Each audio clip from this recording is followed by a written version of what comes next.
I am Linda Howard. It's time to level up. Let's build a future where health equity is the norm, not the exception. I focus on creating cultures that champion ethics, compliance, and diversity, equity, and inclusion. A physician recently asked me, is the need for diversity, equity, and inclusion dying?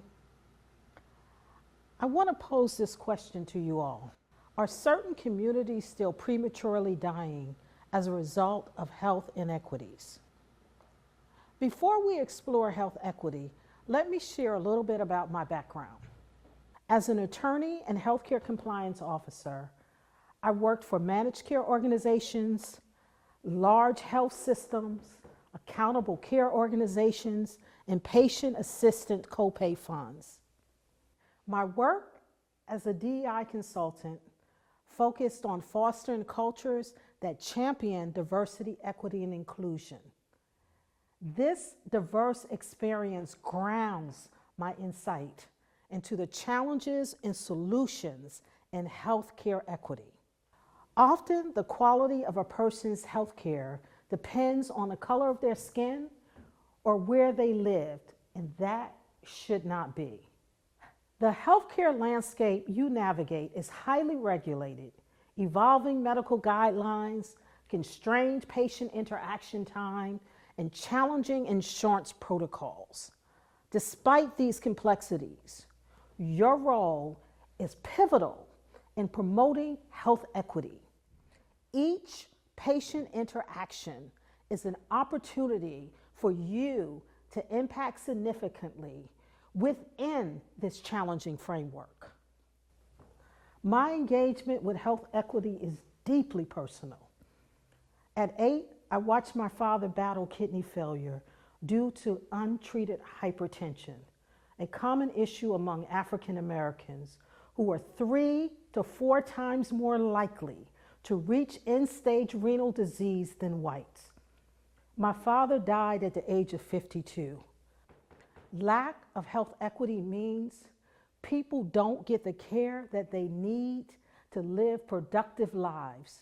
They struggle with preventative, chronic conditions and premature death. Consider the ripple effect on families.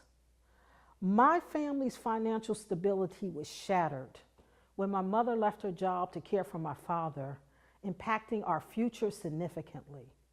My oldest brother, Clarence, who was in his 4th year of college, left his studies and returned home to help support us financially. His future was impacted, and later his health. High blood pressure, cardiovascular disease, diabetes, and ultimately end-stage renal failure. Official cause of death, heart attack.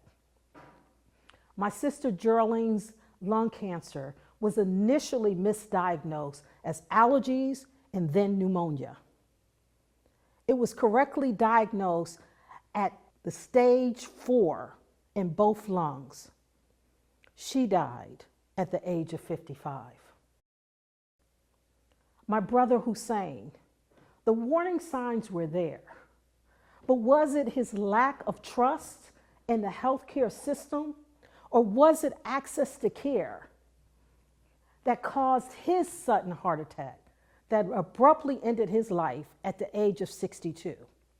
And my sister Rosetta died from COVID while in a nursing home battling multiple health issues. My personal stories include stress-related illnesses, unmanaged chronic conditions, misdiagnosis, mistrust, access to care, and the disparate impact of COVID. From a broader human perspective, health equity is a reflection of our values as a society. It's about humanity, ensuring every person, regardless of their background, has the chance to live a healthy, fulfilling life. Health equity means ensuring that everyone has a fair chance at optimal health, irrespective of race, gender, or socio-economic status. Navigating a complex health system for those who already have some skepticism about doctors, hospitals, and the drugs prescribed, is even more of a barrier to care. There's a deep mistrust in the healthcare system among communities of color, and for good reason, like historical discrimination, medical experiments done without consent, and personal experiences of misdiagnosis and less than optimal care and treatment in ERs and in hospitals. This mistrust means people aren't getting the care they need when they need it. How often do managed care organizations focus on developing provider networks that actually reflect the diverse communities that they serve?